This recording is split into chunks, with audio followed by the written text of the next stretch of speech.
Vision 2030, c'est une démarche de la SIDAS Academy pour développer et partager une vision de la décennie à venir sur les sujets du ski, du running et de l'outdoor.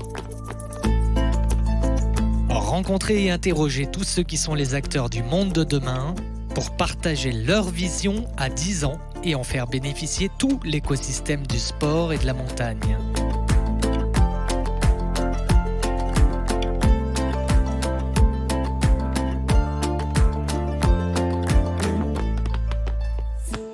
Bonjour à tous, bienvenue dans un nouveau podcast de la SIDAS Academy dans notre approche Vision 2030 et aujourd'hui c'est le ski et la montagne en 2030.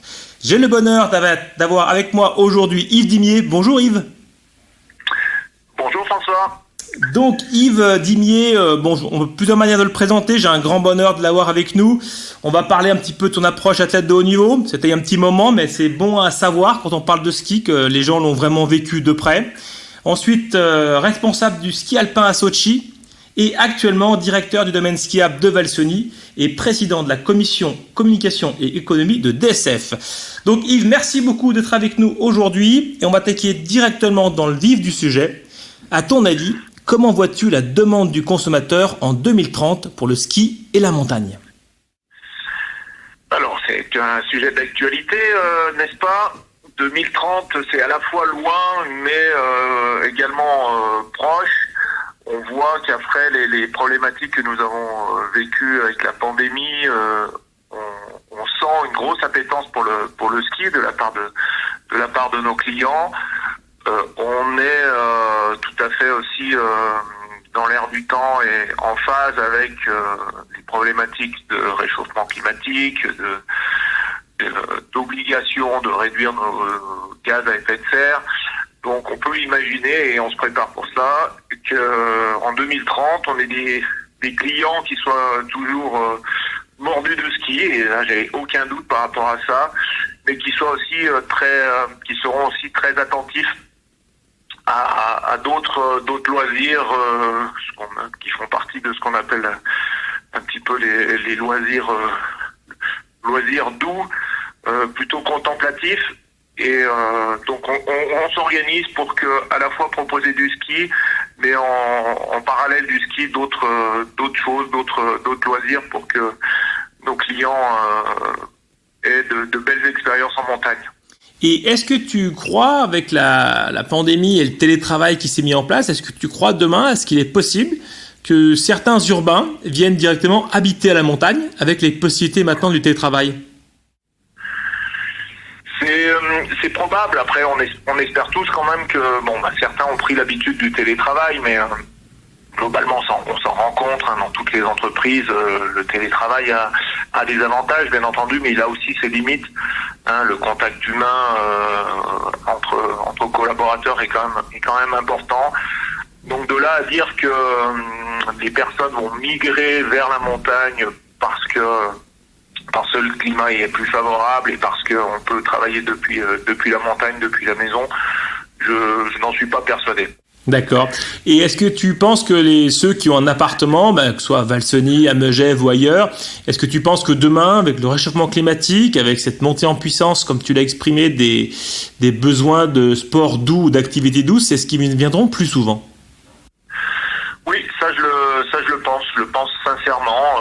Et horizon 2030, alors peut-être plus probablement horizon 2040, 2050, mais je pense qu'effectivement, on l'a vu, les gens sont heureux quand ils sont en montagne. Il y a de grands espaces, de l'air frais, des possibilités de prendre soin de soi. C'est de plus en plus important dans notre société de trouver des moments où on se retrouve en famille, on coupe le téléphone, on se déconnecte. Je pense que de plus en plus les gens auront envie de venir en montagne dans leur résidence secondaire ou tout simplement en vacances. D'autant plus si on organise une mobilité douce, c'est-à-dire notamment avec l'utilisation des trains, sachant que toutes nos montagnes en France sont proches de trains, à Valseny notamment, très facile de venir en train jusqu'à une gare qui est à moins de 20 minutes. d'être de se retrouver au milieu de nulle part en montagne. Et ça, cette approche que tu exprimes plusieurs fois de douceur ou de retour vers soi, de déconnecter, on sent pointer un peu une différence par rapport aux années 90-2000 de consommation de la montagne, d'aller plutôt d'une approche je consomme la montagne à une approche je vis la montagne et j'expérimente un petit peu une parenthèse dans ma vie. Oui, je pense. Alors, on l'avait déjà, je pense que tous les domaines skiables l'avaient déjà plus ou moins saisi, ce changement de mode de consommation, notamment nous au niveau des domaines skiables. On sait que de plus en plus, par exemple, de bons restaurants, des belles terrasses faisaient partie du mode de consommation des clients. Les gens adorent skier en famille, pas de doute, et continueront d'adorer. Par contre, on skie un petit peu moins, ça va plus vite, les remontées mécaniques sont plus rapides, il y a moins de queue. Et donc à côté de ça, on a besoin d'autres choses. On a besoin de se poser sur une terrasse d'un restaurant, on a besoin d'aller faire un petit spa, d'aller faire des petites découvertes culturelles. Je pense que c'est de plus en plus vrai. Ouais, donc on est un peu sur c'est pas du slow food, mais c'est du slow skiing, quoi. du slow skiing ou une consommation différente, comme tu le disais, une consommation un peu différente de la montagne, où on vient découvrir une multitude de choses plutôt que de faire une mono-activité à fond. Bien sûr, bien sûr. Et ensuite, maintenant, si on passe à la deuxième question, donc tu es très bien placé pour en parler. Comment tu vois l'évolution de l'offre en 2030 ? On vient de parler du consommateur, de ce qu'il peut ou pourrait attendre en 2030. Comment vous organisez-vous et qu'est-ce que vous allez proposer en 2030 ? Alors déjà, je voudrais parler un petit peu de mon expérience ici à Valseny, du mode de commercialisation du produit ski, du produit montagne en général.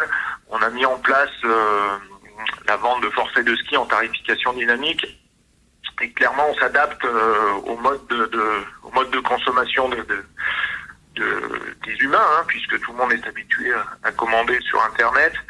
Et ça nous permet également déjà de rendre des prix attractifs, de rendre la montagne et le ski plus attractifs, notamment à certaines périodes, les périodes creuses où il y a moins de monde, et ça, on attire du monde, on attire une nouvelle clientèle à ces périodes-là. Et on arrive également à agréger d'autres produits. C'est très facile avec des outils de vente comme celui-ci, et on le fait cet été par exemple, de vendre une montée en remontée mécanique avec une pause gourmande, une remontée avec un spa en altitude, qui permettent aux personnes de découvrir plusieurs choses. Et cette approche-là sur la logique d'accessibilité et de rendre les choses simples avec des packages effectivement d'une offre complète, est-ce que tu penses que c'est une vraie bonne approche d'aller démocratiser la montagne, il y a des moments où c'est possible, et ensuite de simplifier cette lecture de la montagne ?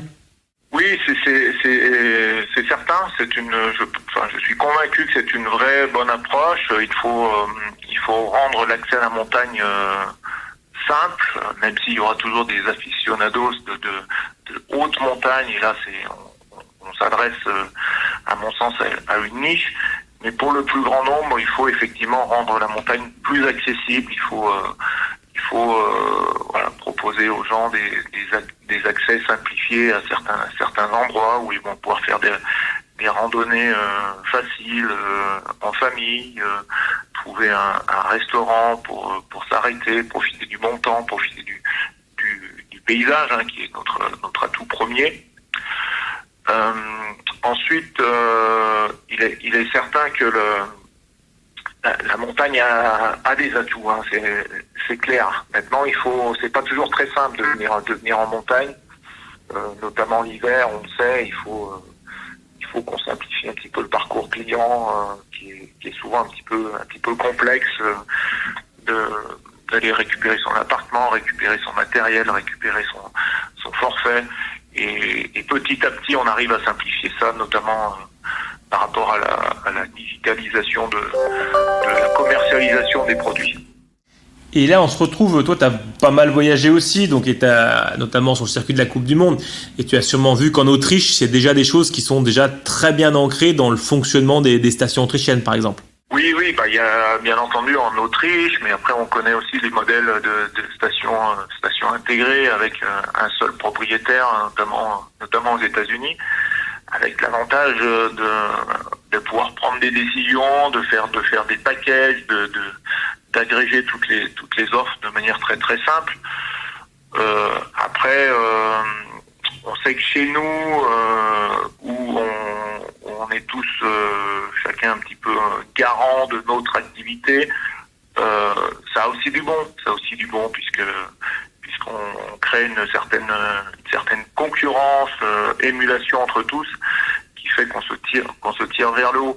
Après, je pense que le juste milieu est vraiment dans les stations où les gens arrivent à penser tous ensemble à l'intérêt du client. Voilà. Le client, il se fout que ce soit Pierre, Paul ou Jacques qui lui vendent un produit ou un autre. Ce qu'il veut, c'est que son parcours soit simple.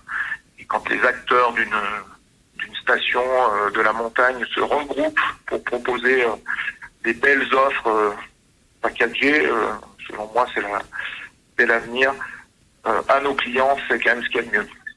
Et c'est vrai que quand on prend effectivement l'Amérique du Nord qui est plutôt en mode resort, avec un monopropriétaire qui gère depuis les lits jusqu'au domaine skiable et puis jusqu'au magasin, à l'approche autrichienne qui est un peu un mix des deux et l'approche française qui est plutôt indépendante, la vérité sera sûrement quelque part un petit peu de prendre un peu le meilleur de ces trois approches et de l'adapter du coup à notre particularité française, historique et géographique, pour qu'à la sortie, effectivement, là je te rejoins totalement, on a besoin de simplicité sur le parcours client, on a besoin d'accessibilité de la montagne, et on a besoin de sécurisation aussi pour leur rendre cette montagne très accessible et dans laquelle ils se sentent bien rapidement.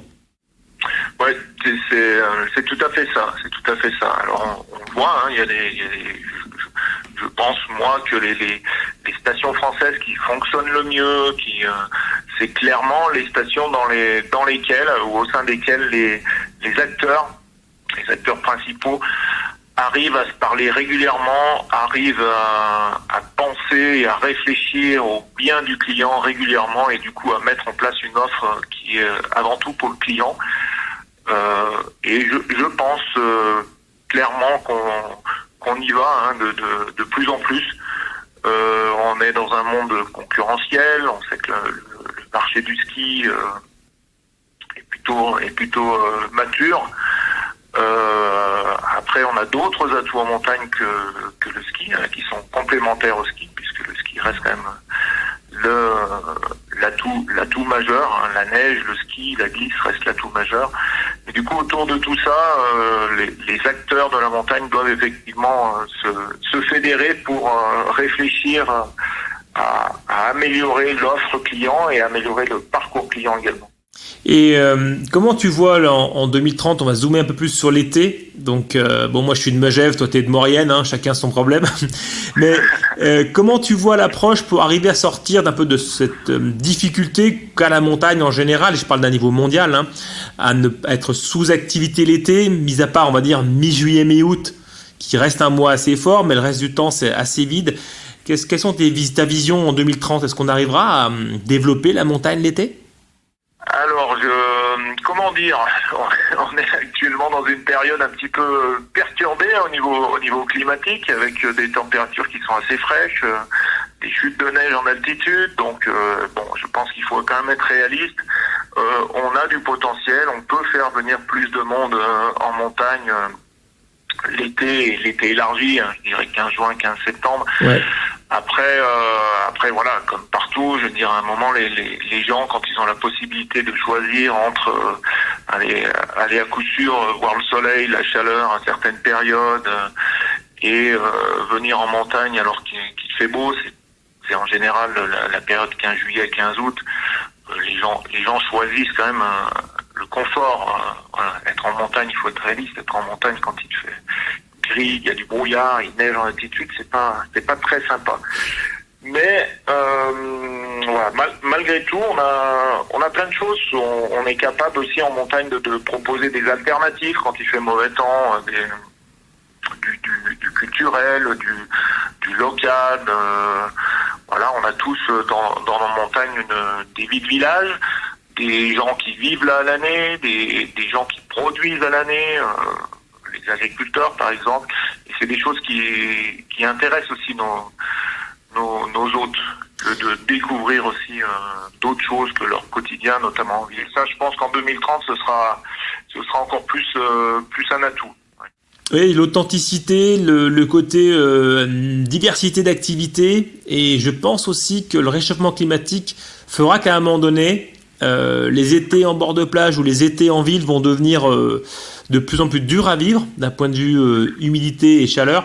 Et je suis moi persuadé qu'effectivement, à échéance 2030, on aura un petit peu un tourisme climatique, si on peut dire ça comme ça, pour aller prendre le frais. Et ça, j'en suis convaincu. Oui, je suis d'accord avec toi, François. Alors après, est-ce que c'est horizon 2030 ou selon moi un peu plus lointain, mais effectivement, voilà, être en ville en plein été quand il fait très chaud, c'est pas toujours très agréable. Et venir en montagne avec les espaces, je pense qu'il faut vraiment le rappeler. Notre force, c'est bien ça. On a de grands espaces.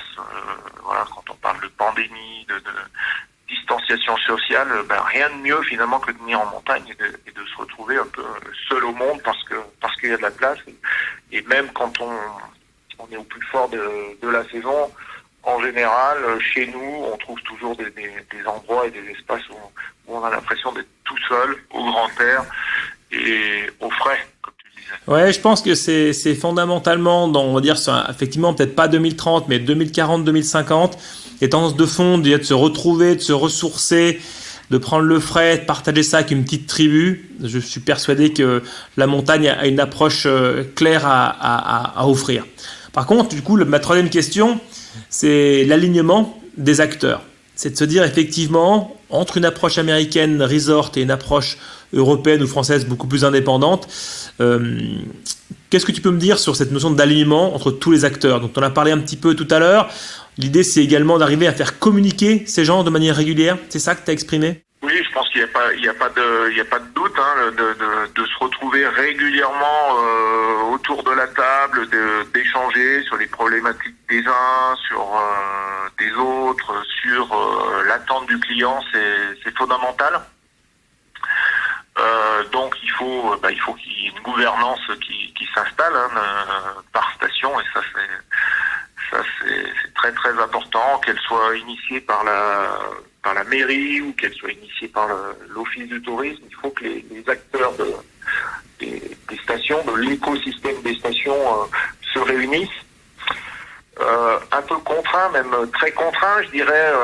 Voilà, cette pandémie nous a forcé les acteurs, même ceux qui ne le souhaitaient pas, à se regrouper pour trouver des solutions. Voilà, je pense que l'exercice qu'on a été obligé de mettre en place l'hiver dernier, alors que les remontées mécaniques étaient fermées, il faut en tirer des leçons. C'est-à-dire que voilà, tous les acteurs se sont mobilisés, ont réfléchi différemment, ont trouvé des solutions, se sont adaptés, sont sortis un peu de leur routine habituelle, qui est de dire bon, finalement ça fait 30 ans que ça marche, pourquoi changer, les clients ils viendront toujours. Non, c'est pas vrai. Il faut que les clients qui ont une multitude d'offres actuellement, que ce soit en montagne, mais aussi en ville, à la campagne, sur le littoral, se sentent bien quand ils viennent à la montagne. Donc les acteurs doivent travailler ensemble pour le bien du client, c'est certain. Après, pas toujours simple, et il faut en être conscient. On parle actuellement de beaucoup de diversification, de tourisme ou de montagne 4 saisons. Voilà, il y a certaines activités, notamment par rapport à des acteurs qui sont agricoles, par exemple. C'est pas toujours facile de mettre de la neige sur un terrain de pâture l'hiver et de faire pratiquer des loisirs. Plus difficile d'utiliser ce terrain l'été, alors que normalement ce sont les animaux ou les agriculteurs qui l'utilisent pour faire d'autres activités telles que le VTT ou autres. Donc il faut en être conscient. Il faut quand même être conscient du fait que tout n'est pas simple pour faire progresser progresser les produits et progresser l'offre. Voilà, il y a un maillage entre acteurs qui doit être quand même bien pensé et bien anticipé. On fait pas tout ce qu'on veut tout de suite. Je crois que on fait pas tout ce qu'on veut tout de suite. C'est également lié à l'approche développement durable. C'est qu'on peut plus faire tout et à n'importe quel prix. Et c'est de la même manière, sur l'été, c'est arriver à avoir un consensus avec des compromis et en arrivant effectivement à garder une certaine protection de certains espaces ou de certaines activités tout en offrant de l'innovation et du développement. Et je pense que ça demande effectivement une très bonne gouvernance. Et ça, je pense que je ne suis pas sûr que beaucoup de stations soient assez formées à ce type de gouvernance. Oui, complètement d'accord avec toi, François. Effectivement, le développement durable, le compromis fait vraiment partie de notre quotidien.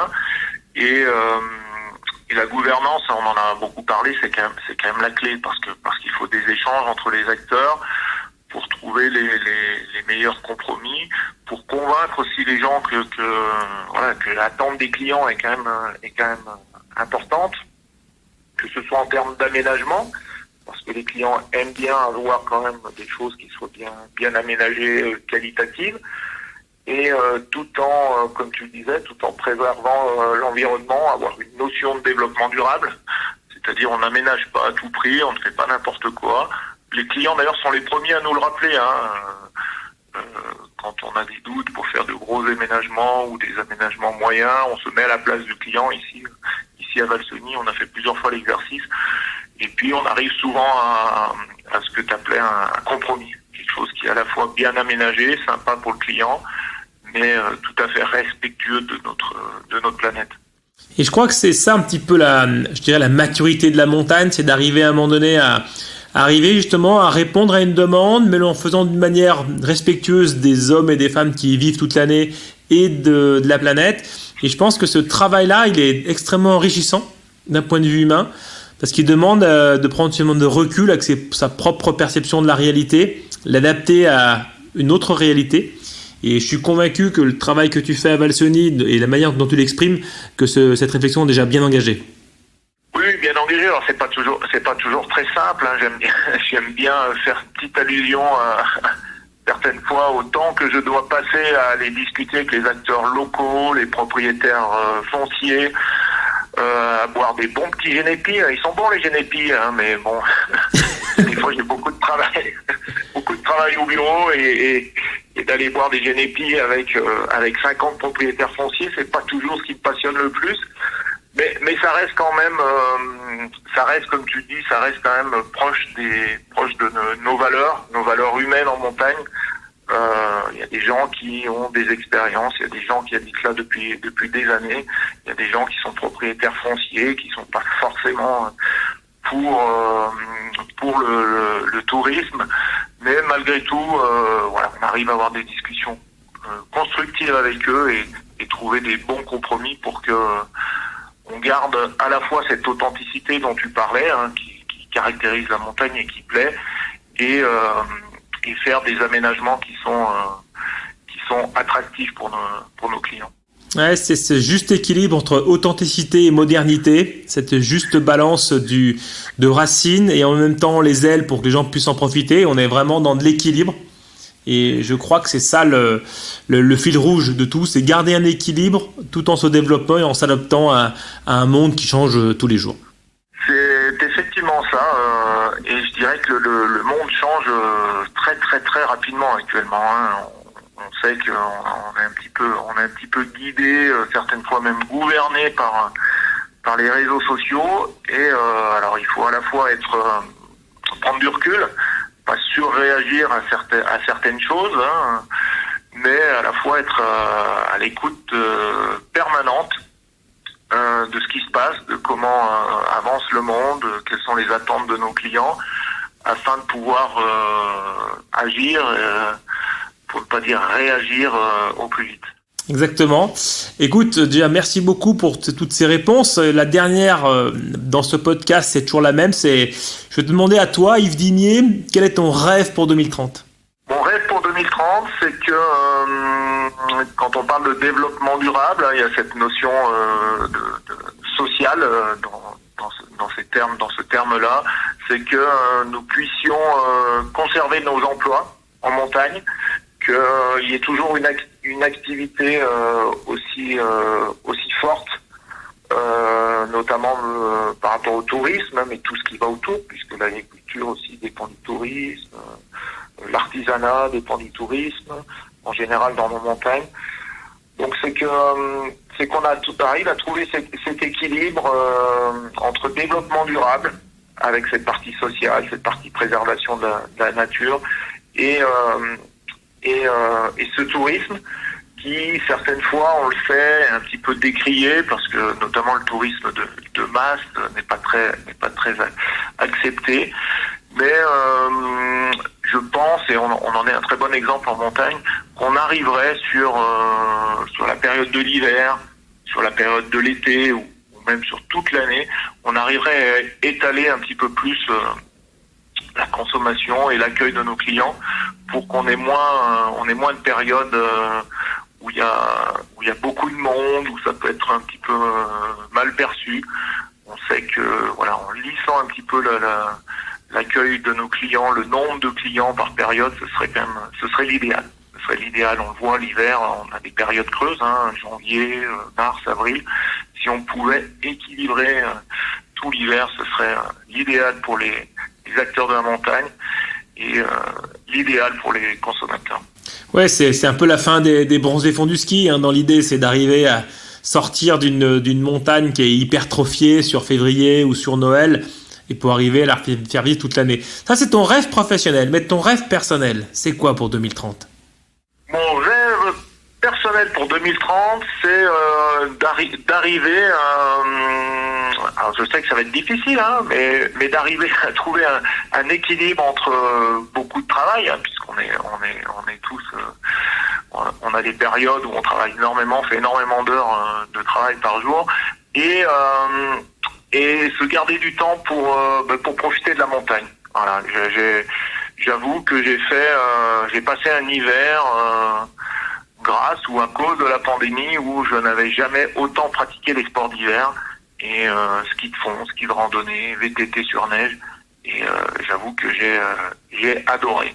Un peu de travail, même beaucoup de travail, mais quand même avec du temps qui me permettent de profiter de nos belles montagnes qui sont là juste devant ma fenêtre. C'est vraiment mon rêve pour 2030, avoir un bon équilibre de vie. Mais je crois que t'as écrit le mot de la fin, un bon équilibre de vie. Je crois c'est une ligne directrice qui me paraît très bonne pour toi et pour nous tous. Et donc, écoute, merci beaucoup Yves pour ce super entretien, et bonne journée à toi. Au revoir François, au revoir à tous. Salut tout le monde.